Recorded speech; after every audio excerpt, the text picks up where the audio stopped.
En la sexta edición de Trayectorias tenemos el gusto de presentar a Maggie Lezana, artista de la colección Castañino más Macro y Rosarina por adopción. Además de una virtuosa del dibujo, tiene un extenso recorrido como docente y directora de la Escuela Provincial de Artes Visuales. Buenos días, Alejandra. Buenos días, Maggie. Buenos días. La verdad que 42 años de docencia tengo, pero no solamente en la Escuela de Artes Visuales. Es bastante, ¿no? Sí. Así que bueno, me retiré a los 75, ahora estoy con 86. Y con esto de la pandemia, bueno, dejé de dibujar. Creo que lo voy a retomar en cualquier momento, pero por el momento nada. Maggie, le quería preguntar, ¿en qué momento sintió la motivación de dedicarse al arte? Bueno, yo les había comentado que siempre dibujé. Siempre. Tendría 5, 6, 7 años. Y dibujaba en cuánto lugar había. Era algo innato. Y además mi padre me incentivó a dibujar. Y seguí. Y bueno, cuando yo tenía 6 años, iba a cumplir 7, ingresé a primer grado. En ese entonces se hacían copias en mimeógrafo y nos daban a nosotros una copia y teníamos que pintarla. Una manera hermosa de aprender a dibujar. Bueno, entonces nos habían dado dos copias iguales. Nosotros teníamos que representar el día y la noche. Bueno, yo la pinté el día con el sol, el cielo, el sol azul, las casas y todo lo demás.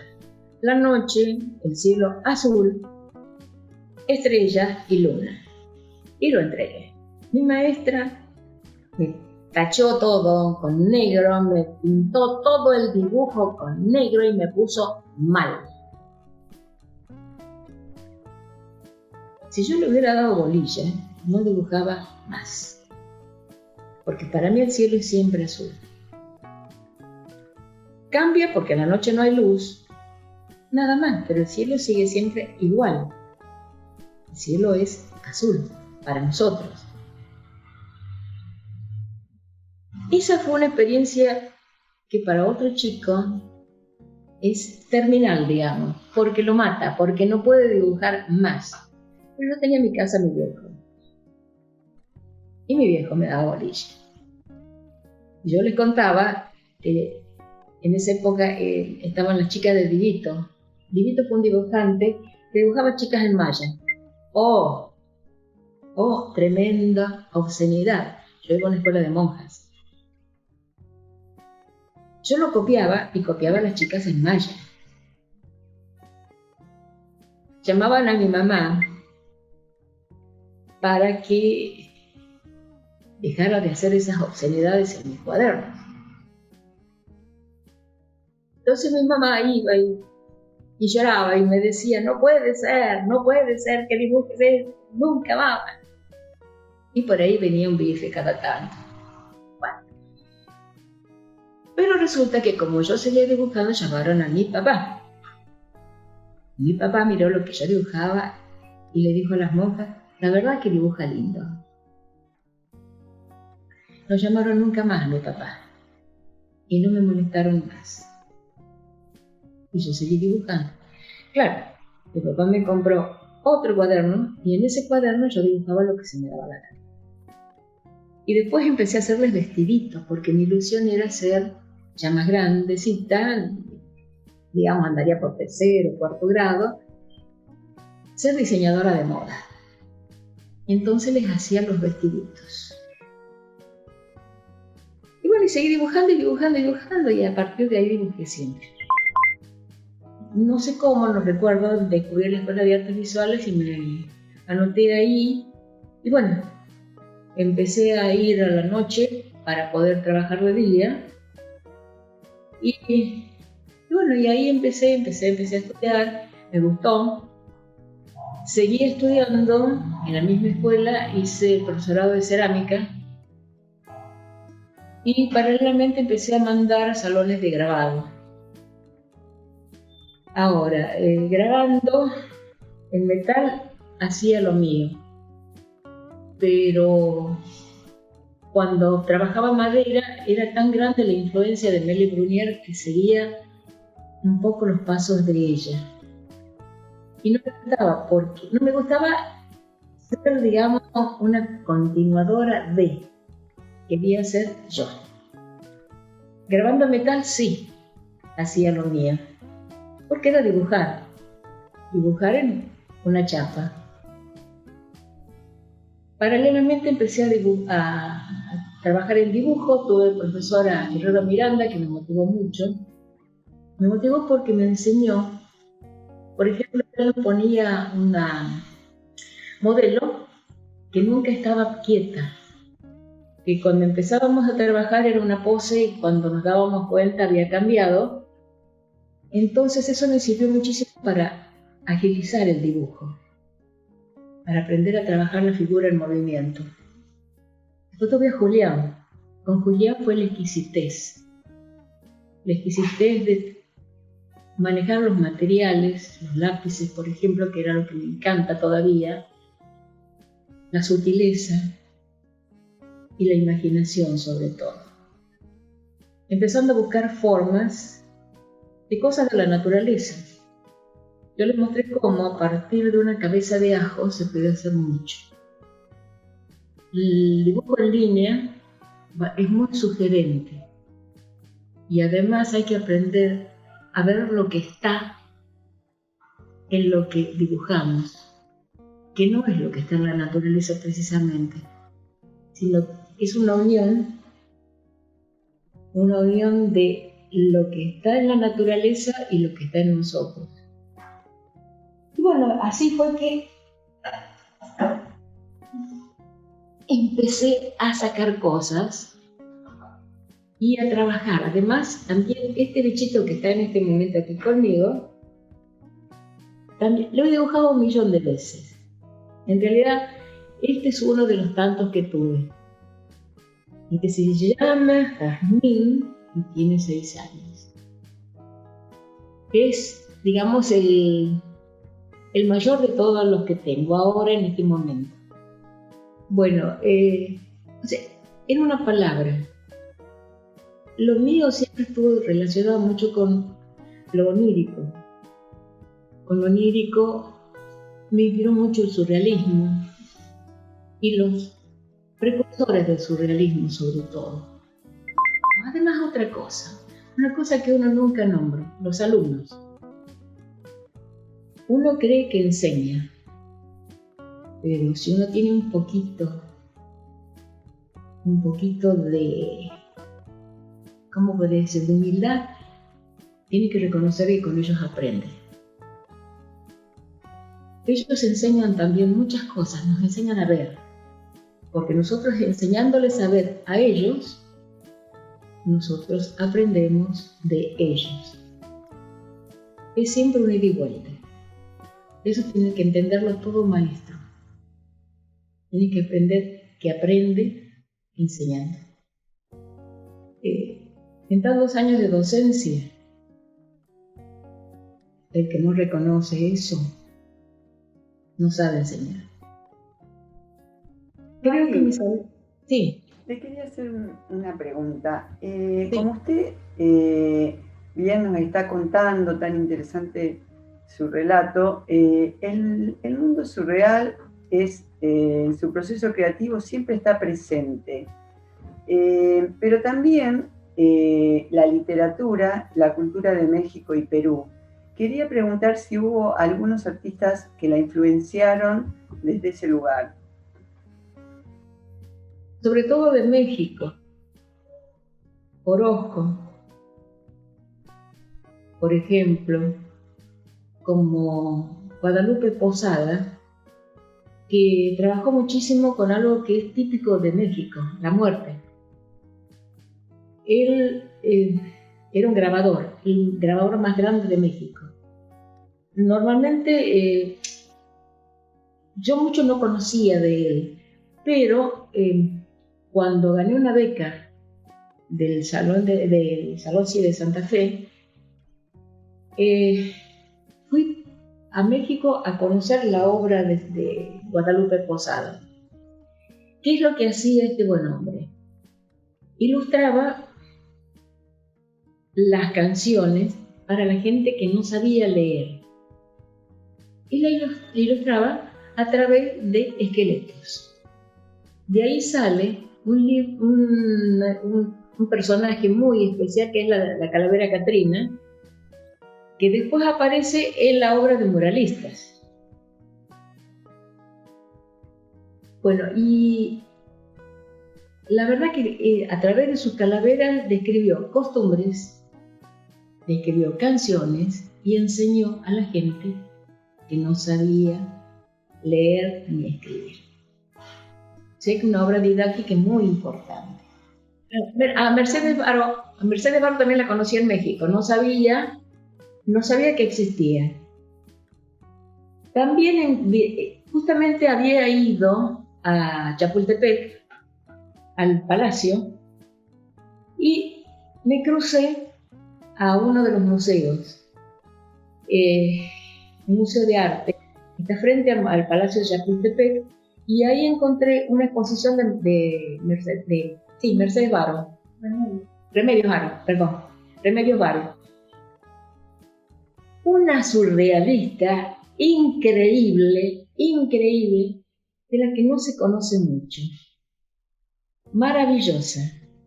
Y la otra que yo había hablado es de Leonor Fini. Leonor Fini en realidad nació en Trieste. La trajeron muy chiquita aquí a la Argentina a los 4 años. Y después se fue de vuelta a Europa. Y en Europa desarrolló su tarea de dibujante. Sí, el dibujo fue el modo de producción más abundante en su trayectoria. ¿Qué imágenes trabaja con preferencia? ¿Aparecen temas recurrentes en su trabajo? Depende. Normalmente trabajo con figura humana. A veces, por ejemplo, hubo una época en que empecé a trabajar con titiriteros, con personajes que yo me imaginaba que podían ser, cómo podían ser, artistas transhumantes. Con eso hice toda una serie. Bájate, gordo. Y bueno, y después también trabajé mucho. A los animales preferidos míos son las mariposas y los gatos. Sobre todo me gustan muchísimo las monarcas, las mariposas monarcas. Debe ser, pienso, y como ellas también emigran desde Alaska hasta México, de México a la Argentina, debe ser por eso que me gusta, porque soy viajera. Era viajera, ahora ya no puedo viajar más, pero de todas maneras todavía sigo viajando con la imaginación y con los libros. Además me gustan muchísimo los libros, me encantan los libros. Soy un ratón de biblioteca. Creo que me he leído al 90% de los, sobre todo de los escritores americanos. Lo uso para dibujar todo lo que me interesa. Entonces normalmente en ese cuadernito, en esa agenda, ya está la forma. Busco una forma que me interesa y empiezo a desarrollarla. Normalmente son líneas. Un dibujo en línea y de ahí se van generando cosas. Y en el momento, el dibujo no me lleva un día, a lo mejor me lleva un mes, 2, 3. A veces quedan inconclusos por mucho tiempo y después vuelvo otra vez. Es como que los vuelvo a encontrar. A veces también son manchas. Trabajé mucho con manchas y buscando formas en mancha. Y lo demás va surgiendo solo. Una forma va llevando a otra y va llevando a otra. Y aparecen todos los días. Aparecen en mi jardín. Aparecen con mis gatos. Aparecen en lo que estoy cocinando. Están siempre. Es un proceso interno. Saco de las cosas cotidianas, ¿no es cierto? Esto es lo que encuentro, los dibujos, las formas que encuentro en las cosas que estoy haciendo. Supongamos, yo cocino, me encanta la cocina. Cuando abro una cabeza de ajo y veo formas lindas, dejo de hacer lo que estaba haciendo, las paso a este cuadernito y después las miro. Cuando quiero dibujar, me pongo a buscar aquí y encuentro muchas cosas. Ya les mostré algunas de las cosas que por ahí aparecen. A veces no encuentro nada. O si no, también de manchas. Ahora les voy a hacer ver uno de manchas. Hace unos años, harán no mucho, 3 años probablemente, mis ex compañeros de artes visuales resolvieron hacer una muestra. No me acuerdo por qué, porque en ese sentido con Claudia había poco. Claudia es el director actual de artes visuales, que me invitó a mi marido también, a Marruecos. Bueno, y ahí yo mandé 2 cuadros. Uno era un árbol de la vida. Ese árbol de la vida salió de un repollo. Ese repollo se transformó en serpientes. Esos serpientes hicieron un árbol. Y ese árbol se vendió. Y no lo tengo más. O sea, ¿cómo te podría decir? El arte está en todo. Hay que encontrarlo, nada más. Y las plantas, sobre todo, te ayudan muchísimo. Yo en este momento estoy viendo a través de la ventana una planta que está llena de frutitos rojos. Y estoy viendo que esos frutitos rojos hacen un hombrecito con los brazos y las piernas abiertas, como que va caminando. Eso podría ser un dibujo. Solo tenés que encontrarlo. ¿Y cómo lo vas a encontrar? Dibujándolo. Porque lo que está en la planta es una cosa, y lo que vos dibujes es otra. Y lo que después imagines a través de lo que dibujaste va a ser otra cosa, que no va a tener nada que ver ni con lo que viste en principio, o tal vez sí, porque lo que estoy viendo del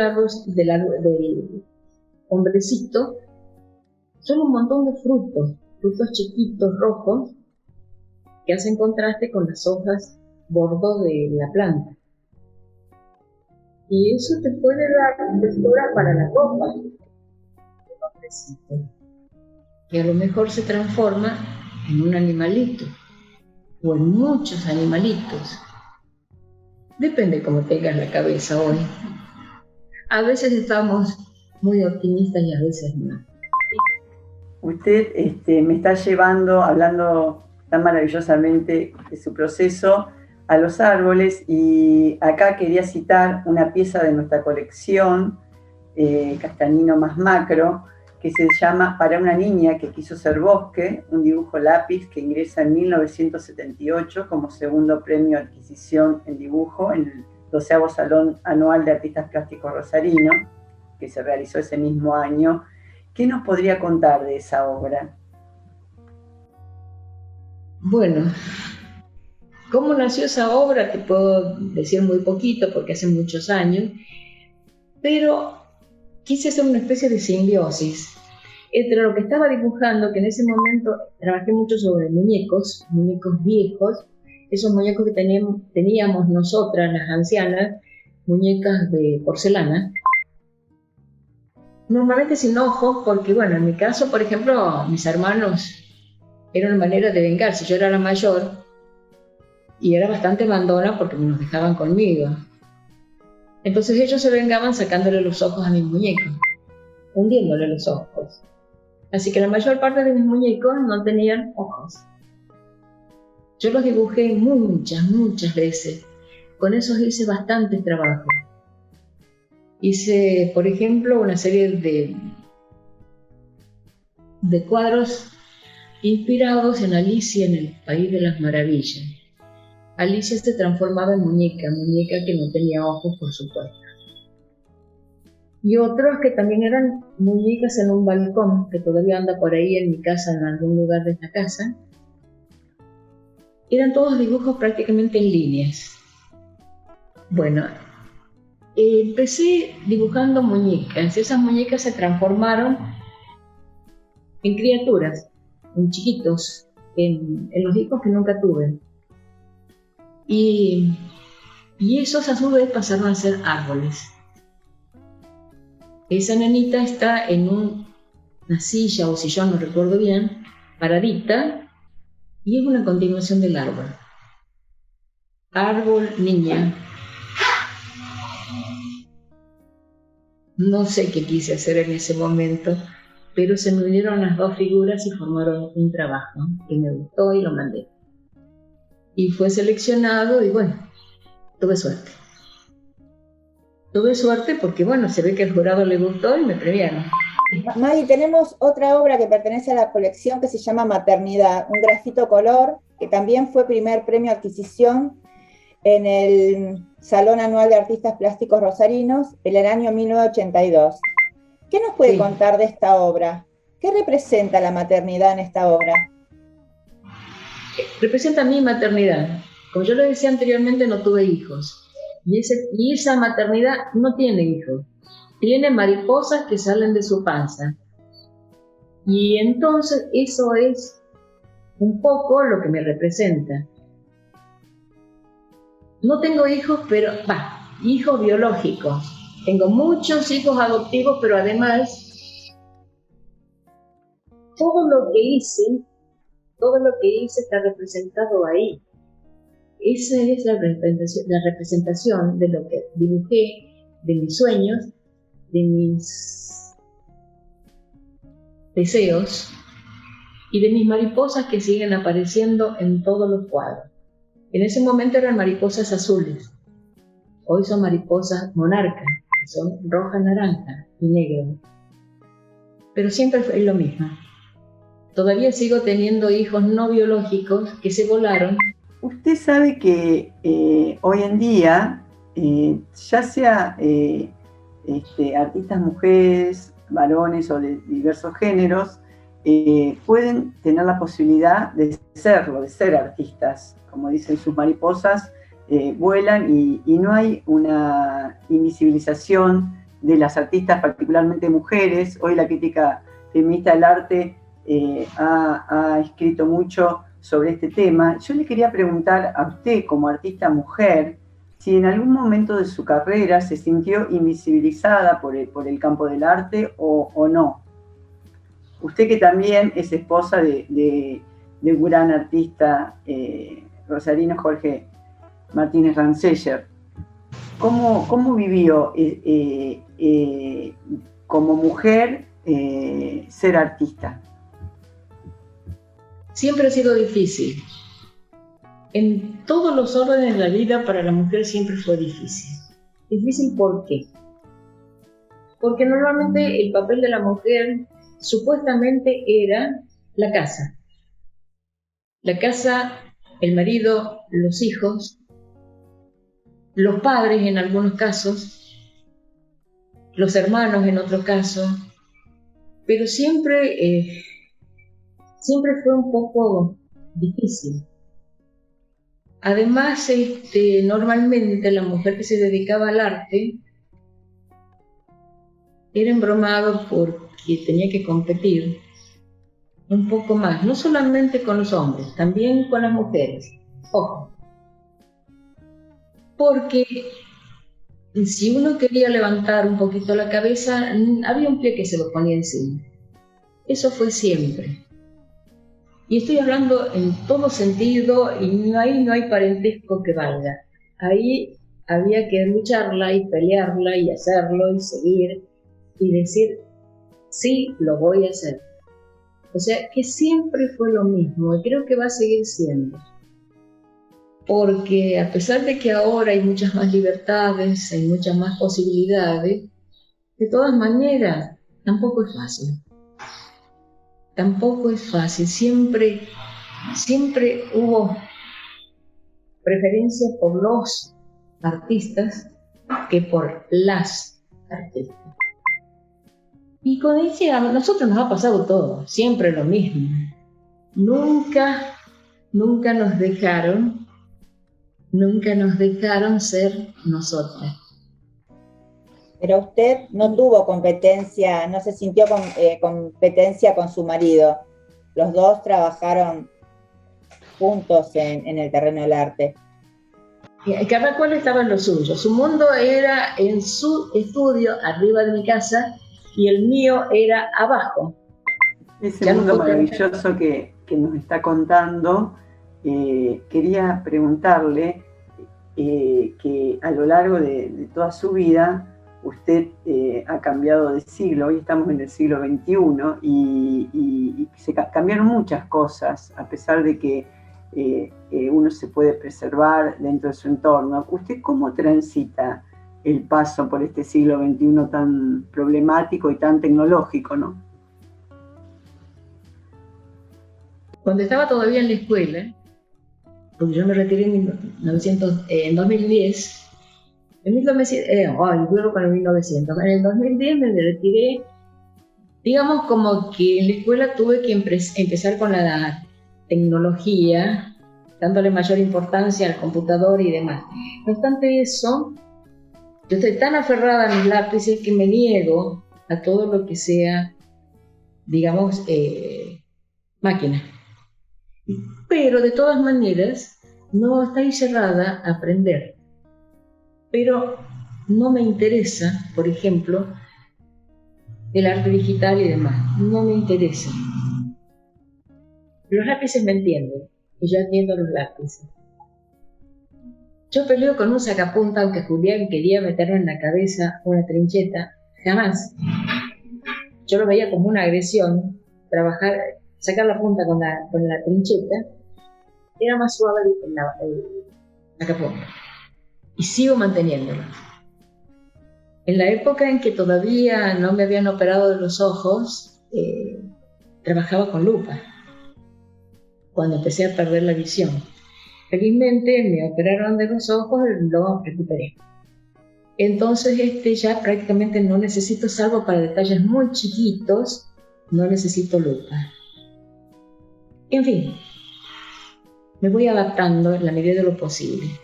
No me cuesta, pero si alguien lo elige, allá él. Lo mío es esto. Todavía sigo con lo del siglo pasado. No del todo, pero sí. Pero mientras esté viva voy a seguir haciendo cosas. Y voy a intentar volver a dibujar o seguir dibujando, porque tengo dibujos empezados. Como siempre, tengo dibujos empezados que quedan ahí esperando que un buen día los retome. Es como que están en el freezer. Y un buen día los saco del freezer y los cocino. Sin embargo, hoy compartió con nosotros en su proceso creativo, mirando la ventana, un dibujo maravilloso, podría decir que lo hizo en el aire. Ojalá que tome su caja de lápices que tanto ama y lo plasme, porque su obra es muy hermosa, muy bella, nos lleva a lugares oníricos, nos transporta, y su generosidad por esta entrevista también, la cual le agradecemos muchísimo, Maggie, muchísimo, porque compartir esa experiencia con todos nosotros y con las personas que no la conocen, que la van a poder ver, es muy gratificante y creo que va a ser muy gratificante. Ojalá le sirva a alguien para que si tiene ganas de dibujar, que empiece. Si dejó de dibujar, que siga. Y que bueno, que le sirva siempre.